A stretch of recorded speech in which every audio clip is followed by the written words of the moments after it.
Bonjour, nous allons voir dans ce petit diaporama comment mettre en place une ventilation non invasive en pratique, de manière simple. Je remercie mon collègue Marty Ponce qui travaille à Barcelone, qui est à l'origine de toute la réflexion autour de ce cours.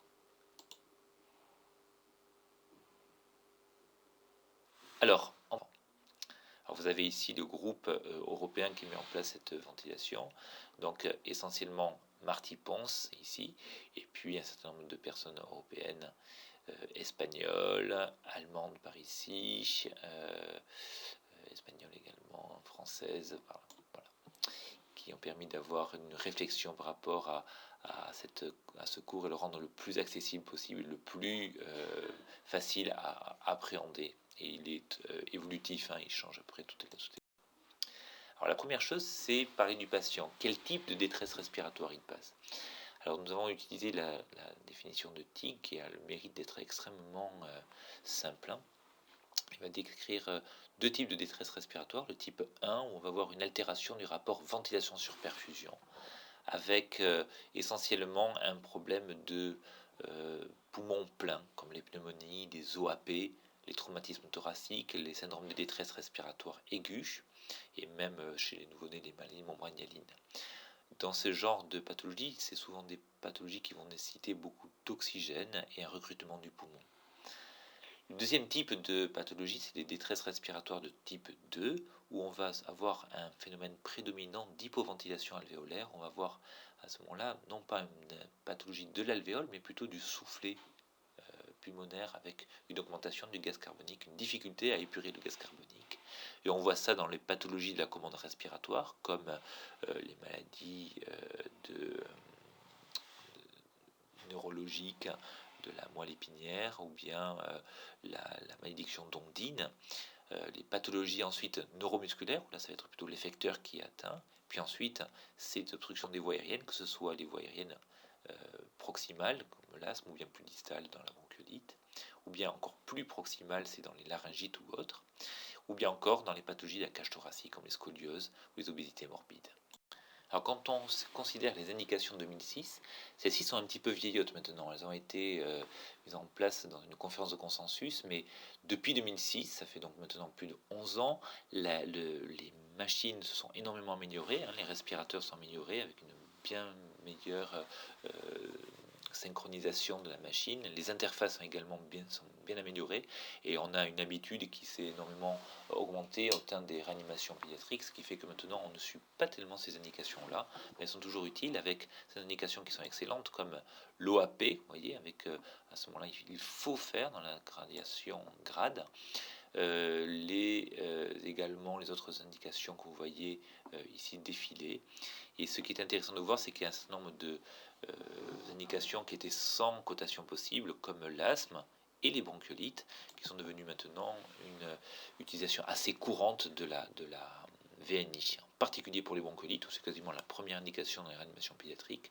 Et dans l'asthme, on a de nombreux papiers qui montrent son intérêt, bien que montre pas encore il faut être resté humble. La Cochrane Database et méta-analyse ne montrent pas d'amélioration très très importante en termes de diminution d'hospitalisation, de termes de réduction d'intubation. Néanmoins, il y a des choses à écrire dessus. Une autre façon de voir les choses, c'est que la VNI est intéressante dans les détresses respiratoires, sauf en cas de contre-indication. La contre-indication majeure, je mettrai celle que l'on a mis ici en rouge, c'est l'expertise insuffisante de l'équipe.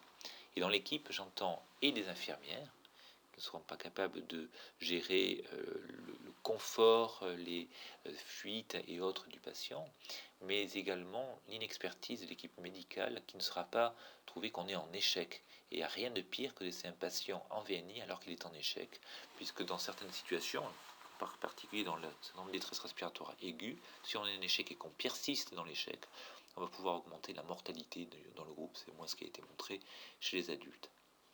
D'autres contre-indications sont plus évidentes, comme l'absence de protection des voies aériennes dans le coma ou les hémorragies digestives actives. Et là, on comprend bien que l'urgence, ça va être plutôt de protéger les voies aériennes, et l'intubation va être intéressante à ce moment-là. L'instabilité hémodynamique également, mais là, c'est plus un problème hémodynamique. Alors d'autres contre-indications sont plus fluctuantes. Alors celle qui est la plus compliquée, c'est celle du syndrome de détresse respiratoire aiguë. C'est clairement là un problème d'expert, c'est-à-dire que si on est dans un syndrome de détresse respiratoire aiguë avec une PaO2 sur FiO2 qui est inférieure à 150 après 1 heure d'essai, là on va venir dans les contre-indications rouges, il ne faut pas y aller. Par contre, si on a une PaO2 sur un FiO2 supérieur à 150 et qui s'améliore, là on pourra peut-être poursuivre la ventilation non invasive si on est capable de pouvoir changer de levier, bien entendu. Les sécrétions bronchiques abondantes peuvent être une contre-indication, mais souvent la VNI nous aide à les lever. Et le pneumothorax, bien entendu, il faudra le drainer avant de mettre la ventilation. Maintenant, nous allons passer, après le patient, aux équipements. Alors les interfaces, vous voyez ici qu'il y en a vraiment beaucoup.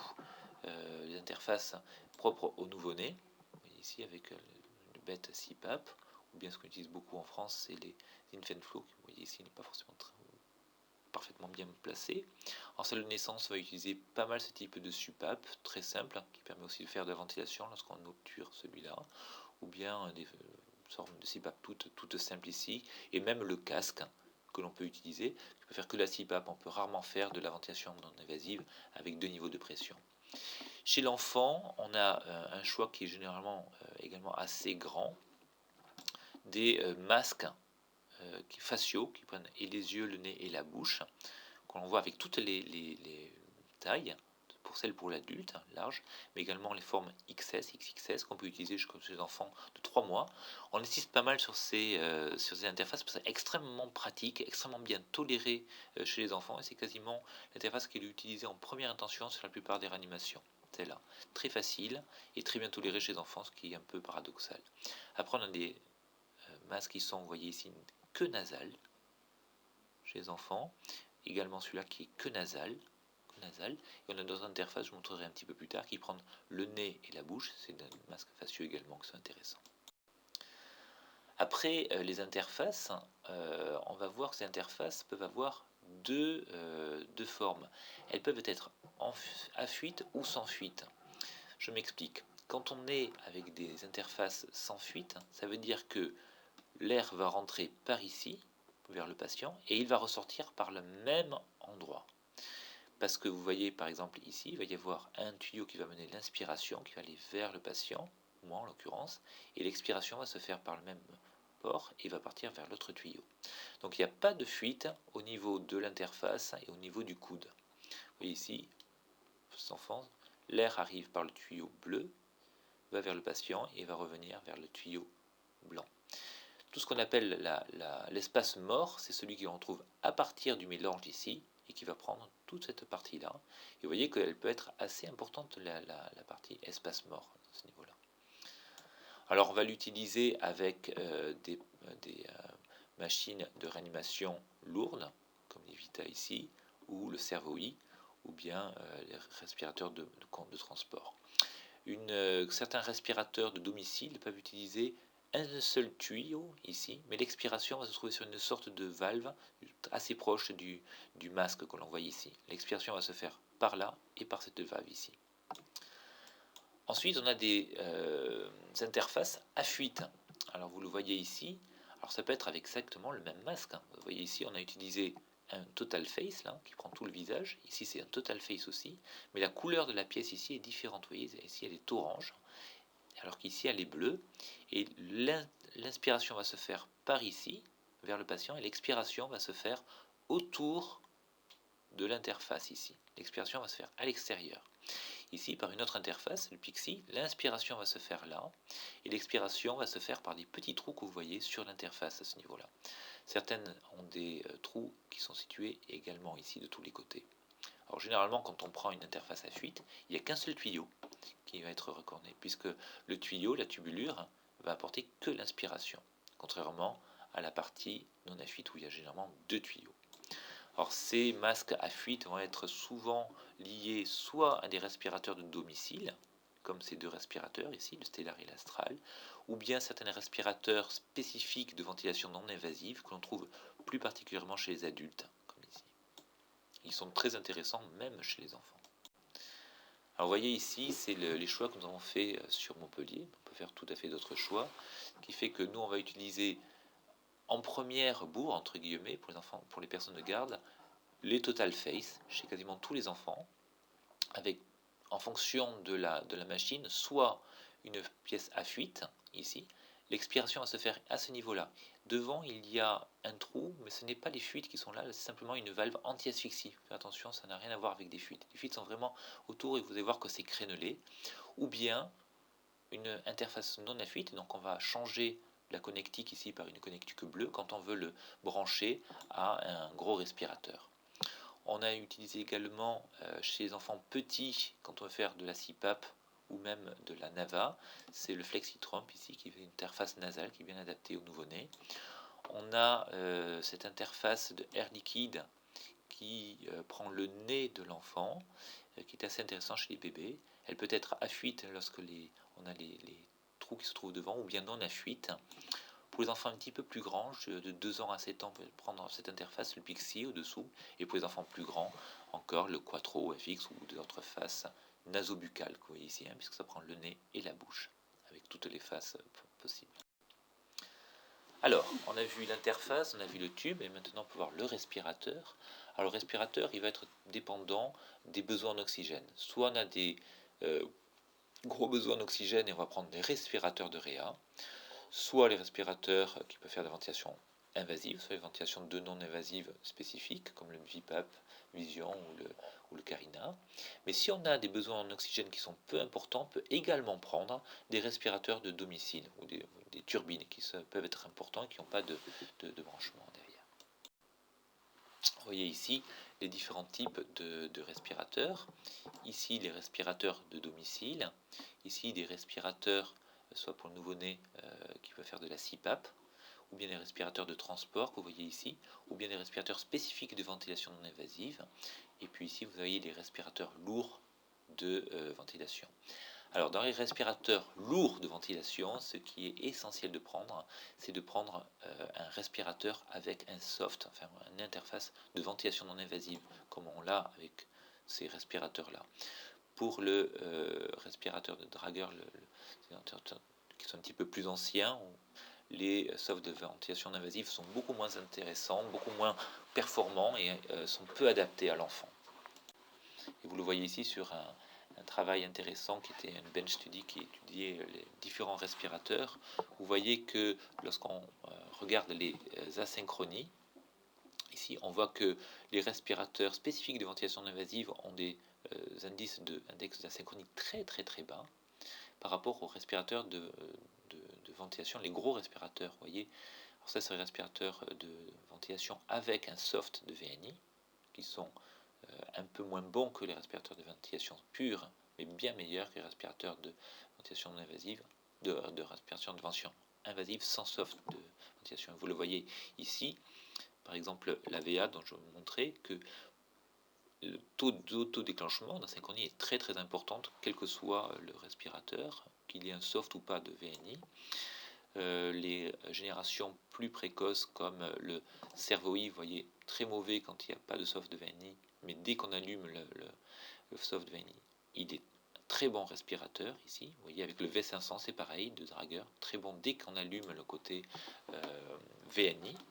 Et quand on prend les respirateurs de non invasifs, ils sont tous très bons avec le Bipavision et autres. Mais on a des respirateurs de domicile comme le Trilogy, vous voyez, qui a des très bonnes performances également.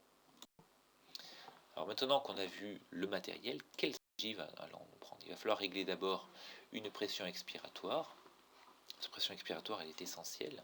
Vous voyez par exemple ici, si on prend le volume, et ici les pressions que l'on peut être comparé à l'effort qu'il va falloir faire pour ouvrir le poumon.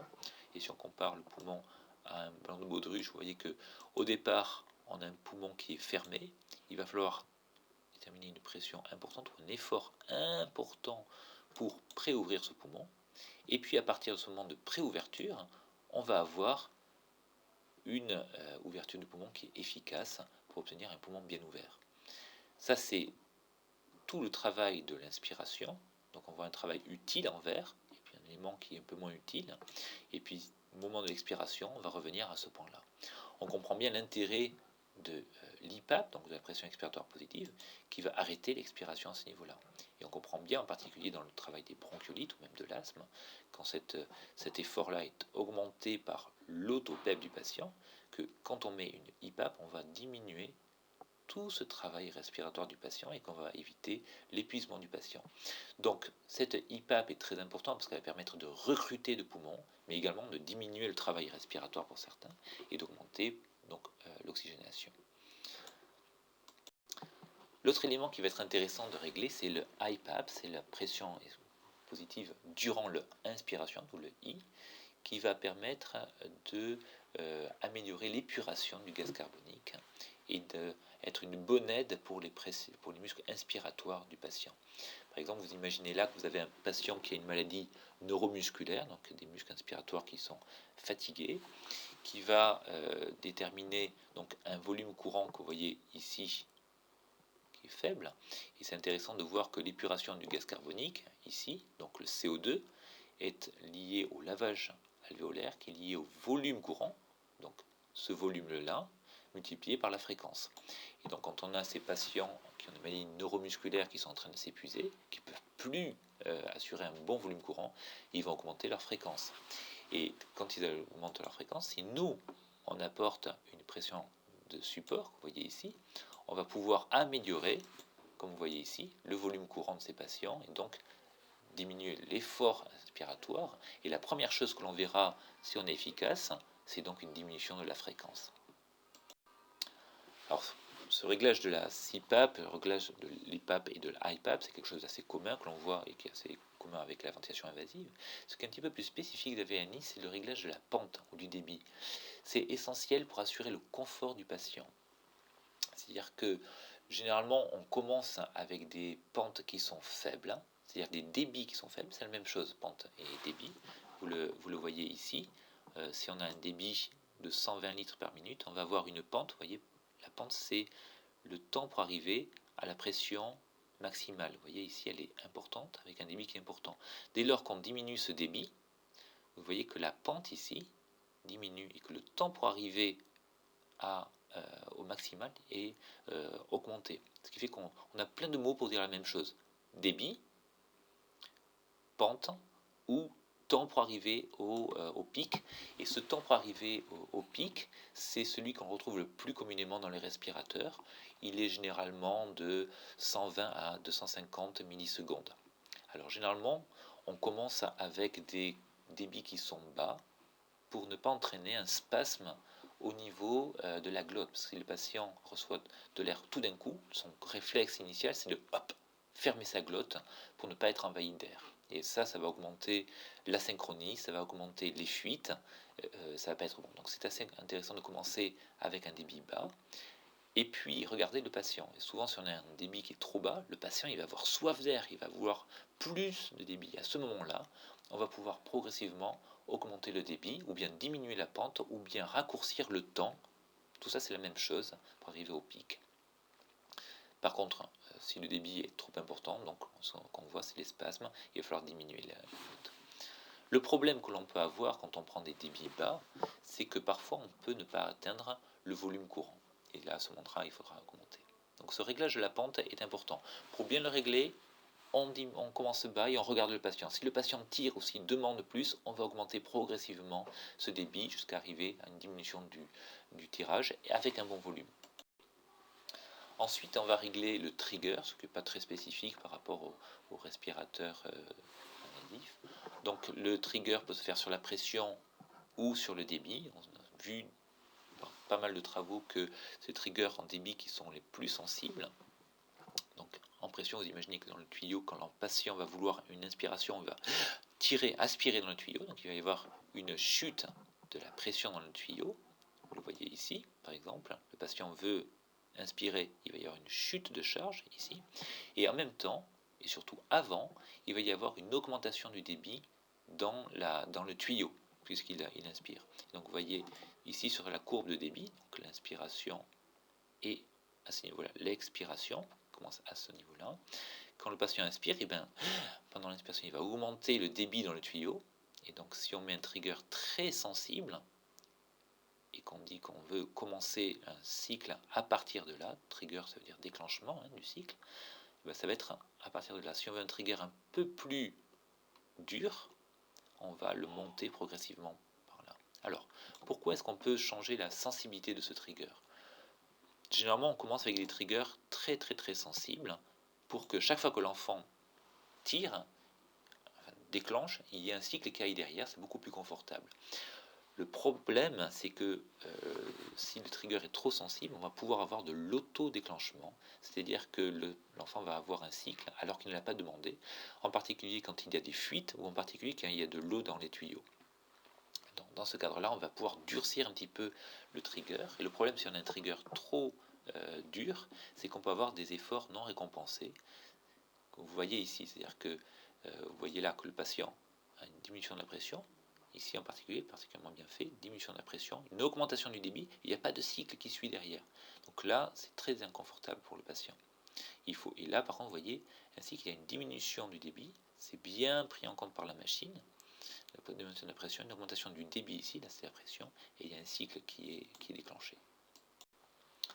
Ensuite, il y a le réglage du trigger expiratoire qui est franchement plus compliqué à comprendre. C'est quand on est dans le mode AI, ou en anglais Pressure Support. Alors, en AI, le trigger expiratoire, c'est un mauvais terme.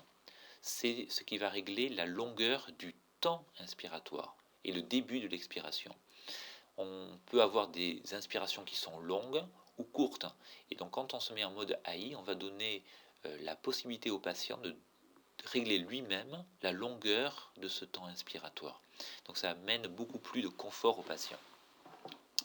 Et donc pour que le patient puisse régler lui-même son temps inspiratoire, on va dépendre de son débit. Donc vous voyez ici, nous courbons volume, pression et en débit. Et donc la machine va avoir ce genre de forme quand on est en pression. Vous vous souvenez, il y a un débit décélérant dès lors qu'on est en pression.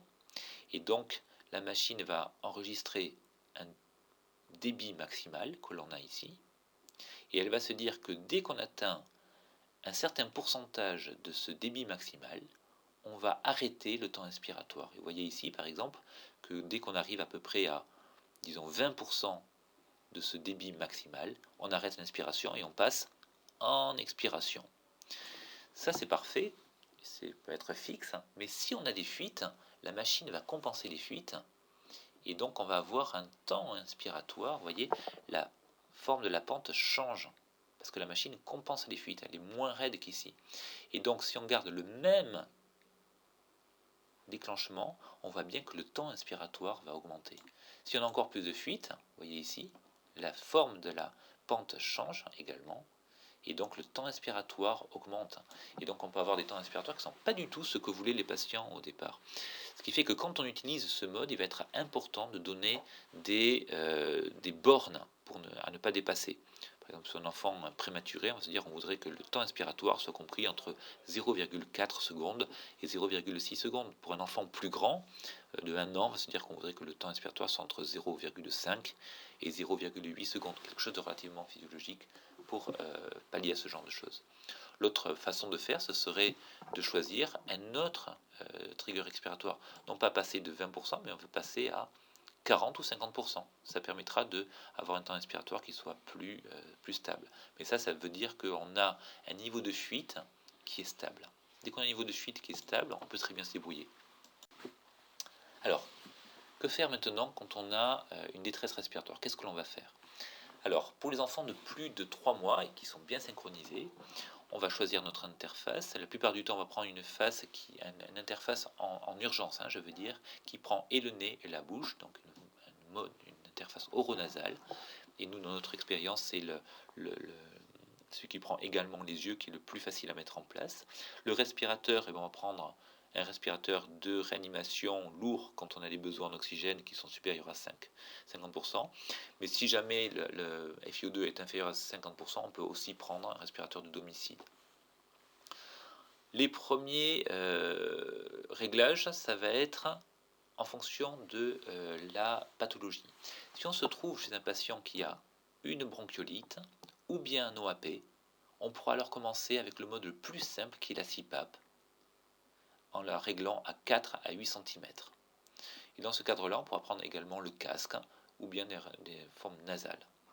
Si on se trouve dans les autres formes de détresse respiratoire, en particulier 2, on va utiliser la plupart du temps du pressure support, de l'aide inspiratoire, en commençant avec des formes basses comme une IPAP à 4 cm, vous voyez ici, et puis une pression au-dessus de la PEP qui soit faible, 4 cm au-dessus. Le premier objectif sera de viser le confort du patient. Alors, vous voyez, on va prendre une pente qui soit basse, c'est-à-dire un débit bas de 0,2 secondes, 200 millisecondes. Le trigger, on va le régler au minimum, et avec un trigger expiratoire, vous voyez, aux alentours de 50%, en essayant d'avoir un temps expiratoire qui soit le même que celui du patient. Vous voyez, d'abord des objectifs très très très proches de celui du patient. L'objectif, c'est le confort. Ensuite, on va viser l'efficacité, et c'est au bout d'un certain temps, et on va augmenter le IPAP, donc la pression inspiratoire de 2 en 2 jusqu'à arriver à un bon volume courant cible. Et le volume courant cible, c'est entre 6 et 10 ml par kilo. On va régler le niveau de la PEP, de la EPAP, vous voyez ici, en faisant une donation. Ensuite, quand on a un enfant de moins de 3 mois ou un enfant qui a une mauvaise synchronie, on va parfois être obligé de passer par la CPAP simplement, avec un total face également. On va pouvoir, si on est en échec, passer en AI, donc la même chose que l'élément précédent. Et si on a des gros problèmes de asynchronie, que l'on verra plus tard, c'est vrai que le NAVA qu'on peut avoir avec le cerveau I ou le cerveau U nous permet de nous débrouiller au mieux. Si on prend la NAVA, les réglages initiaux sont à prendre un trigger qui est toujours le même, aux alentours de 0,5 cm d'eau. On va régler la PEP comme le patient le veut, la FiO2 comme le patient le veut, et on va adapter la pression avec le niveau NAVA derrière, qu'on commencera entre 0,8 et 1 cm. Voilà. Et on s'adaptera, mais vous aurez un cours spécifique sur la NAVA. Alors, le problème principal, c'est si on se trouve devant un SDRA. C'est en gros le cas qui est difficile, sur lequel il faut passer à l'intubation. C'est pour ça qu'on a fait une fiche spécifique.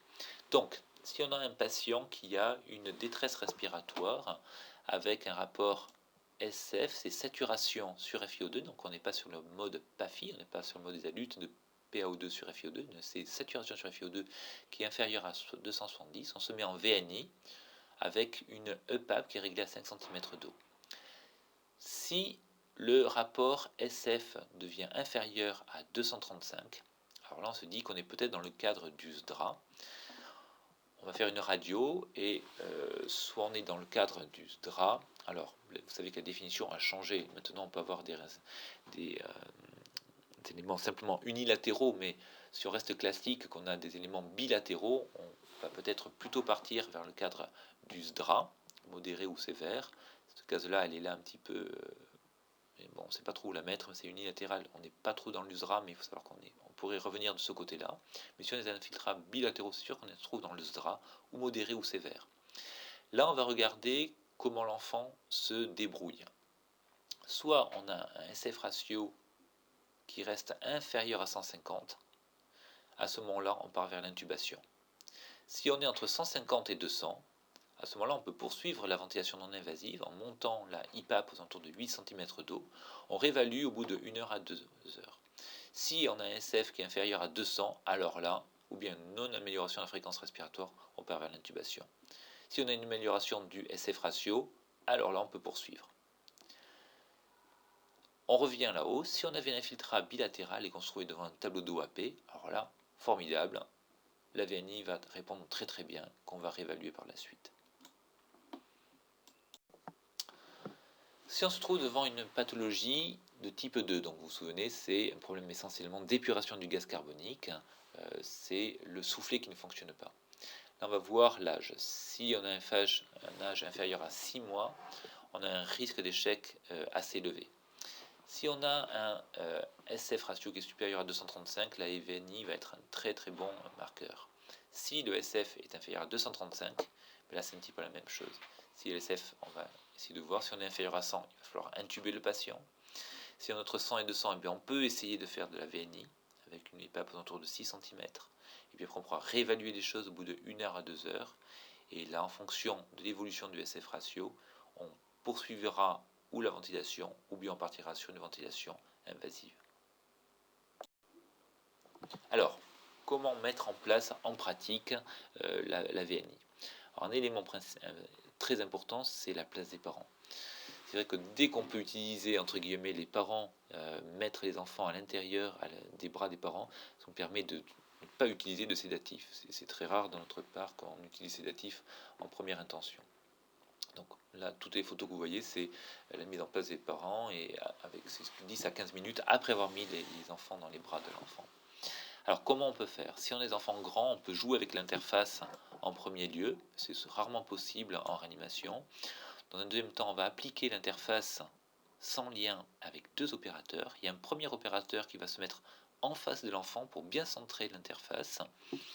On ne branche pas les tuyaux, on applique l'interface, on met les lanières qu'on aura mis au préalable pour ne pas avoir l'air trop ridicule avec les parents, parce que souvent les lanières vont pas sur la tâche, on ne sait pas trop comment les mettre, donc on les met à côté, on les met mais on ne les tend pas. On met l'interface sur le visage. Après avoir mis l'interface sur le visage, on allume la ventilation en tenant l'interface sur le visage avec la main. Et puis il va y avoir un petit recul de l'interface, et à ce moment-là, on va pouvoir serrer le harnais sur l'interface en faisant très attention que ça ne serre pas trop l'enfant, pour plusieurs raisons. D'abord parce que si on serre trop, on va faire des lésions sur le visage. Et d'autre part, la plupart des interfaces sont des sortes de jupes qui vont s'adapter au contour du patient. En gros, il faut que quand on met le doigt entre l'interface et le crâne du patient, on puisse passer entre 1 et 2 doigts sans que ce soit serré. Si on appuie trop sur les peaux fragiles, il faudra mettre en place des protections, parce que ces lésions de la peau peuvent être assez fréquentes. Ensuite, un élément important, c'est la surveillance. La surveillance, elle suit exactement les éléments qu'on apprend dans le RAMP, qui prennent l'évaluation de la conscience, des voies aériennes, de la ventilation et de l'hémodynamique. Donc ça ne peut se faire que dans un endroit où on a les temps pour l'évaluer, c'est-à-dire en réa, aux soins intensifs, au SAMU, aux urgences. Donc la conscience, c'est par le AFPU, alerte, verbal, pain ou sans réponse. La liberté des voies aériennes, bien entendu, tout le temps, c'est essentiel. Ensuite, la ventilation, c'est la fréquence, le travail, l'ampliation thoracique, la ventilation et l'oxygénation, et avec éventuellement une surveillance de l'épuration du gaz carbonique et la circulation, donc la fréquence, le pouls, la pression artérielle et les signes de précharge. Et bien entendu, les points d'appui et une échelle de confort. Et ce qui est essentiel en VNI, c'est de prendre le temps de regarder. Ce qui fait que un des bons moyens, c'est de prendre une chaise, de s'asseoir en face de l'enfant et de regarder comment ça se passe pendant la première demi-heure, si on a la possibilité, et d'être rigoureux, c'est-à-dire de marquer ces éléments sur une fiche qui nous permettent de voir si on est en succès ou bien en échec. Alors les critères de succès et d'échec, ils sont assez simples. On a d'abord les critères cliniques qui sont les plus importants à mon avis, avec la fréquence respiratoire, on l'a vu tout à l'heure. Si on est en succès, la fréquence respiratoire va diminuer. Les signes de détresse, le travail respiratoire va diminuer également. On va avoir une meilleure ampliation thoracique, on peut voir cliniquement ou bien sur le respirateur, et une meilleure oxygénation et un bon confort. Sur les paramètres respirateurs, on va voir que l'on atteint nos paramètres avec un bon volume courant, une diminution des fuites, que l'on peut voir dans le VTI ou le VTE, mais qu'on peut voir également sur les courbes, que vous verrez bien sur le diaporama qui est fait sur la synchronie, et l'interaction patient-machine, bien entendu, avec les courbes que vous voyez là, qu'on peut lire assez facilement. Et sur le plan gazométrique, donc l'oxygène qu'on regarde soit avec la PAFI, soit avec la SAFI, vous voyez ici avec les mesures qui peuvent vous permettre de passer de l'une à l'autre. Ensuite, il y a le CO2 en transcutané qui est assez intéressant pour le voir, et les gaz capillaires qui peuvent être intéressants 1 à 2 heures après. Alors, les problèmes d'asynchronie que l'on détaillera plus dans le mode asynchronie, rapidement, si on prend la CPAP, on n'a pas de problème d'asynchronie, puisqu'il n'y a pas de problème de fuite non plus, puisque ça va les compenser. Si on a des asynchronies, on va se dire, est-ce qu'on a des fuites ou si on n'a pas de fuites? Si on a des fuites, il va falloir voir l'interface, voir si on peut mieux ajuster l'interface et diminuer les fuites. Soit, s'il a une interface nasale, mettre une sucette pour diminuer les fuites par la voie orale, soit changer l'interface, prendre un masque par exemple, soit parfois changer le respirateur, qui a une meilleure compensation des fuites, comme les turbines, les ventilations de missiles, ou le cerveau-I par exemple. Et un autre mode qui est assez élégant, c'est de diminuer ce que l'on veut. Parce que parfois quand on veut trop, on a des fuites. En particulier quand on veut des pressions trop importantes, on va augmenter les fuites. Ou quand on veut une pente ou bien un débit trop important, on va avoir trop de fuites. Si on n'a pas de fuite, on va avoir deux types d'asynchronie, soit une asynchronie durant l'inspiration, soit durant l'expiration. Alors, à l'inspiration, on va avoir plusieurs types d'asynchronie, soit au début, au moment de la pressurisation, il va falloir modifier la pente. C'est le patient qui a besoin de plus d'air, parce qu'on n'a pas assez de débit, il faudra augmenter, ou bien alors le patient qui a beaucoup de fuite, on diminuera cette pente. Ensuite, on pourra adapter le trigger, je reviens à la précédente, soit changer de respi avec un trigger plus sensible, soit parfois utiliser la NAVA, que l'on a avec le cerveau-I, soit parfois changer en mode pression.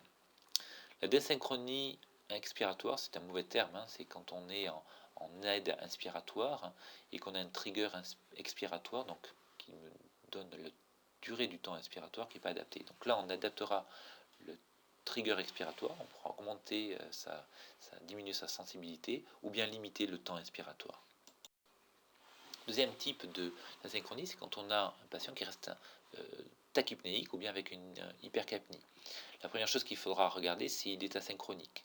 S'il y a une asynchronie, il faudra la régler. Et si on a une bonne synchronisation, ce qu'il faudra regarder, c'est voir s'il y a un problème d'hypoventilation, donc une mauvaise ampliation du thorax, ou bien un volume courant qui est faible, inférieur à 5 ou 6 ml par kilo, ou bien une fréquence respiratoire basse. Alors si y a une fréquence respiratoire basse, généralement on ne va pas trop s'en tirer, il faudra passer par l'intubation. Mais si c'est un problème d'ampliation, il faudra augmenter l'aide inspiratoire, l'IPAP. Il faudra parfois raccourcir la pente. Alors ça, vous le voyez ici, c'est que quand on utilise des pentes faibles, ici, on n'atteint pas forcément tout le temps le volume courant. Parce que le temps est trop faible pour arriver là. Et là, si on augmente le débit, on va avoir une pente donc, qui est plus raide, et on va pouvoir atteindre notre volume courant. Donc il va falloir savoir jouer entre ces éléments-là. Si on n'a pas de problème d'hypoventilation, il faudra penser à un problème de réinhalation. Problème assez rare, mais vous avez vu que parfois l'espace mort, c'est-à-dire l'espace entre la croisée de l'inspiration et l'expiration et du patient, peut être parfois important. Donc parfois il faudra changer d'interface pour une interface avec moins d'interface, ou bien augmenter le lavage de l'interface. C'est souvent ce qui est le plus efficace. Et un moyen simple d'augmenter ce washout, ce lavage, c'est d'augmenter le niveau de la pression. Donc si vous avez 4 de PEP, vous passez à 5 et ça augmente le débit automatiquement et vous augmentez donc le lavage de l'interface. Donc en termes de conclusion, je dirais qu'il est important de différencier deux types de patients. Ceux qui ont type 1, donc plutôt oxygénodépendants. Il faut savoir que c'est des prises en charge qui peuvent être éventuellement difficiles. Celles, il va falloir se poser des questions. Est-ce qu'on est en SDRA ou pas en SDRA? C'est là où on peut avoir des difficultés. Type 2, c'est plus facile. Généralement, on a moins d'échecs. L'algorithme, vous avez vu, interface. Généralement, on peut choisir ce qui nous paraît être cohérent, c'est le total face initialement. On adaptera le ventilateur en fonction des besoins d'oxygène, sauf si on a un enfant qui a moins de 3 mois, une bronchiolite ou un OAP. Tel cas, la CPAP sera tout à fait suffisante, ou bien une aide inspiratoire si on a un type 2. Surveillance, le confort est essentiel, la synchronie, puis après l'efficacité qui sera essentiellement vue sur la fréquence respiratoire, puis après l'oxygène, travail respiratoire. Si on a une bronchiolite, on a bien commencé par une CPAP à 7 cm d'eau, et si elles sont modérément graves, le haut débit peut être intéressant, et en cas d'aggravation, on pourra passer à une ventilation non invasive. Voilà, je vous remercie, Laïa.